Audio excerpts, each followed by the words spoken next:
रुख करेंगे बांग्लादेश का। बांग्लादेश में गुज़श्ता चंद दिनों के अंदर बहुत बड़ी तब्दीलियां आई हैं। इस साल जनवरी में जब वहाँ पर आम इंतखाबात हुए थे और उन इंतखाबात के नतीजे में अवामी लीग की Sheikh Hasina Wajid record 5th time वो प्राइम मिनिस्टर मुंतखब हुई थी। दो के वो इंतखाबात कंट्रोवर्शियल थे, वन साइडेड थे, अपोजिशन ने बायकॉट किया था और जब बावजूद इसके कि वो कंट्रोवर्शियल इलेक्शंस थे वो मुंतखब हुई थी शेख हसीना वाजिद, तो किसी के वहमो गुमान में नहीं था कि विद इन फ्यू मंथ्स उनकी हुकूमत का ऐसे खात्मा होगा कि उनको अपना जो फेयरवेल एड्रेस है वो करने का मौका नहीं मिलेगा और उनको मुल्क से भाग जाने की ज़रूरत पड़ेगी।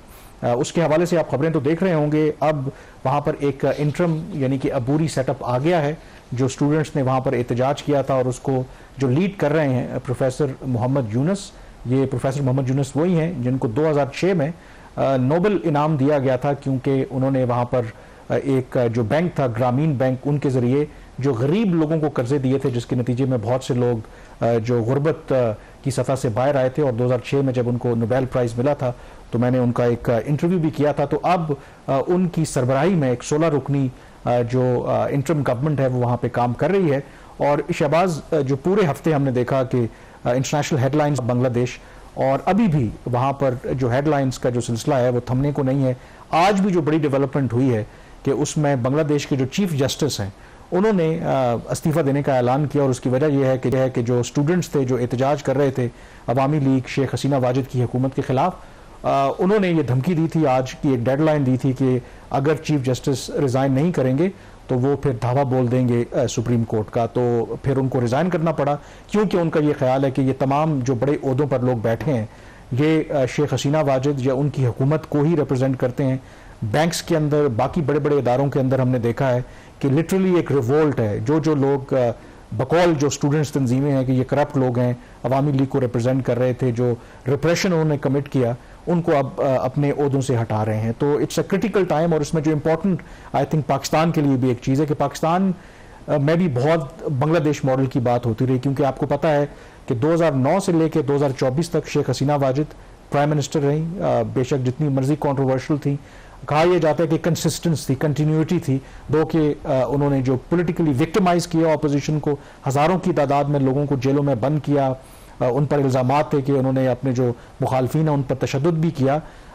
इससे साबित हुआ कि कंटिन्यूटी अगर इस तरीके से हो कि आप अपने मुखालफीन को दबा दें, आप रिस्ट्रिक्शंस लगा दें, तो वो भी फिर सस्टेनेबल नहीं होती। तो वो तमाम जो दावे, तमाम जो तारीफ़ें बांग्लादेश की होती थी वो अब हमारे सामने आ रहा है। कामरान, एक तो salute to the students of Bangladesh के जो कि बाहर निकले, उन्होंने 300 जानों की कुर्बानी दी और इनकलाब जो है ना अपने लिविंग हिस्ट्री में अगर देखें तो this is form of the revolution कि स्टूडेंट्स अपने बलबूते पे बाहर निकले और उन्होंने अपना जो हक था वो लिया, गवर्नमेंट को टॉपल किया, उस गवर्नमेंट को जिसको एक पूरी सपोर्ट थी इस्टेब्लिशमेंट की, बांग्लादेशी इस्टेब्लिशमेंट की।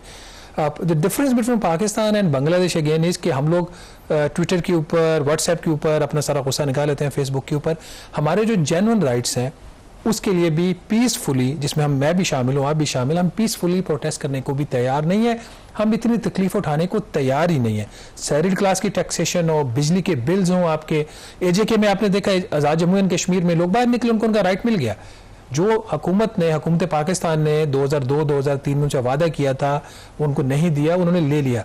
तो अगर पीसफुली प्रोटेस्ट हो रहे हो और उनको स्पेस मिल रही हो, अगर स्पेस नहीं भी मिल रही तो स्पेस ले सके, तो ये चीज़ें सारी पॉसिबल हैं। और गोइंग फॉरवर्ड ये जो अब देख रहे हैं आप, जो सूरत हाल बन रही है, आप क्या समझते हैं कि अब जो स्टूडेंट्स हैं आपके ख्याल में कि अपने आप को वो ओवर स्ट्रेस नहीं कर रहे, कि अब उन चीज़ों की तरफ नहीं जा रहे जो ज़्यादा जजमेंटल हैं और इमोशनल हैं? क्योंकि ये डिसाइड करना कि ये कौन करप्ट है, कौन नहीं है, और कौन उसका वफादार था हुकूमत का, कौन नहीं है, ये अब कुछ आप समझते नहीं कि ये चीज़ें सोसाइटी के अंदर बिगाड़ पैदा करेंगे वहाँ? आई थिंक ये सबसे बड़ा फियर ज़रूर है कि कम अज़ कम जिस तरह अवामी लीग ने उन पर इल्ज़ाम था, और ये हकीकत भी है कि अपने मुखालफीन को उन्होंने विक्टिमाइज़ किया। अब ये फियर है कि अब जब स्टूडेंट्स या जो अवामी लीग की मुखालफ ताकतें इक़्तिदार में आ गई हैं या उनके जो क्रिटिक्स थे वो इक़्तिदार में आ गए हैं, तो कहीं सिर्फ रोल रिवर्स हो जाएंगे और जो दूसरी साइड है उनको विक्टिमाइज़ करना शुरू कर दिया जाएगा। तो ऑब्वियसली एक कंसर्न है, लेकिन ये ज़रूर बात है कि इस वक्त लगता ये है कि जो स्टूडेंट्स की जो मूवमेंट है वो इतनी स्ट्रांग है। मसलन जब उनके आर्मी चीफ ने खिताब किया कि शेख हसीना ने इस्तीफ़ा दे दिया है और एक अबूरी सेटअप आएगा, तो स्टिल जो उनकी क्लैरिटी थी, जो स्टूडेंट्स के लोग लीड कर रहे थे इस कैंपेन को, कि वो ना तो मिलिट्री रूल ना मिलिट्री बैक्ड कोई जो गवर्नमेंट है उसको कबूल करेंगे। इंस्टेड उन्होंने अपना एक फ्रेमवर्क दिया, अपना एक जो नाम तजवीज़ किया प्रोफेसर यूनुस का, कि इनको आप अबूरी हुकूमत का सरबराह लगाएं, और वही हुआ। जो वहाँ की मिलिट्री इस्टेब्लिशमेंट है, आर्मी चीफ, उनको मानना पड़ा। और ये जो 16 रुकनी काबीना है उसमें 2 जो उनके रिप्रेजेंटेटिव हैं स्टूडेंट्स के, वो भी इसमें शामिल हैं। तो इसलिए उस लिहाज से तो काफ़ी आई थिंक उनकी सेब बड़ी है।